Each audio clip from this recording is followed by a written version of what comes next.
Good morning, class 9. Today we'll be starting a new chapter. The name of the chapter is Atomic Structure. Here in this chapter, we'll try to understand the composition of the matter, and then we'll try to know whether atom is the smallest particle of the matter or not. As we know today that atom is not the smallest particle. There still exists a smaller particle than atom in the matter, and they are electrons, protons, and neutrons. Now, in this chapter, we'll try to understand how electrons, protons, and neutrons discovered. How today we come to know that there exists the smallest particle than the atoms. Okay, and then we'll discuss about the atomic theory, okay, atomic structure, how to draw and all. Okay, so let's start today's class. Regarding the atoms or regarding the composition of the matter, many philosophers and scientists, they try to give their explanation based on their observation. The first was Maharishi Kanada. Okay, in the 66th BC, he said that the matter is composed of the tiny particle which is called as Parmanu. And further he added that Parmanu and Parmanu, they combine and forms Anu. Okay, so he was giving the concept of how the molecule is formed. Okay, atoms and atoms combines. Actually, the smallest particle which today we know as the atoms. Okay, Maharishi Kanada named it as Parmanu, and this Parmanu combined to form Anu. So this is what statement given by Maharishi Kanada. Then later, Greek philosopher Democritus, okay, called this Parmanu as the atom.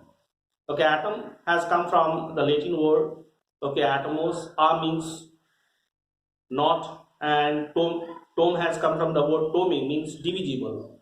Okay, so Democritus said that atoms are the smallest particle which cannot be divided, which is indivisible. Okay, that means he tried to explain that if you keep on dividing any matter, okay, then when you reach to that extent, okay, beyond which the substance, the matter cannot be divided further. So that particular particle he called as the atom, that is the tiniest particle of the matter, by which all the matter which we see around is composed of, is made up of. Okay, now for the first time the scientific explanation regarding the matter was given by John Dalton.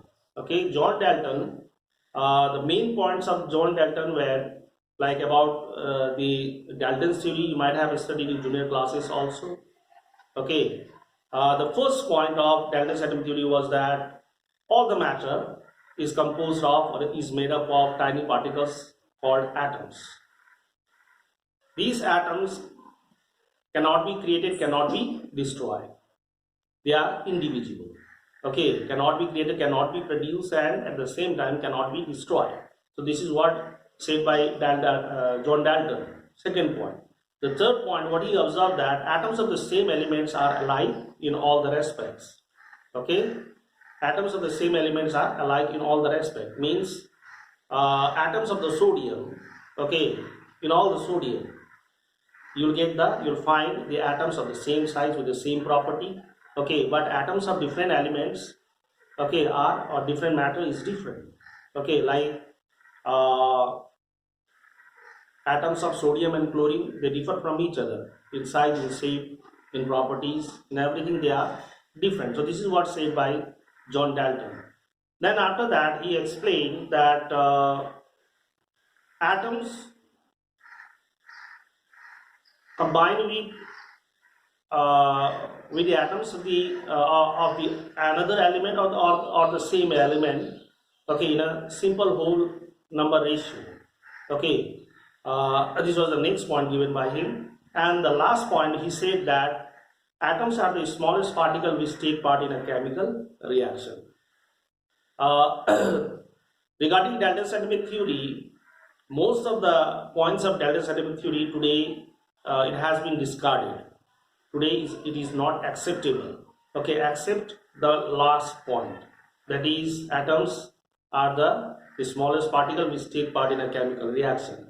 To some extent, the second last point is also acceptable. That is, atoms, whenever they combine in a simple whole number ratio.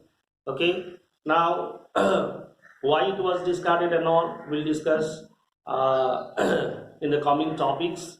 Okay, after completing the discovery of electron, proton, and neutron. Okay, then then after discussing about the atomic theory. Okay, then finally we'll compare Dalton's atomic theory with modern atomic theory. Okay, and we'll understand there that how many points of Dalton's were accepted today. Okay, are accepted today. So the remaining portion we'll discuss in the next video. This much in this video. Thank you.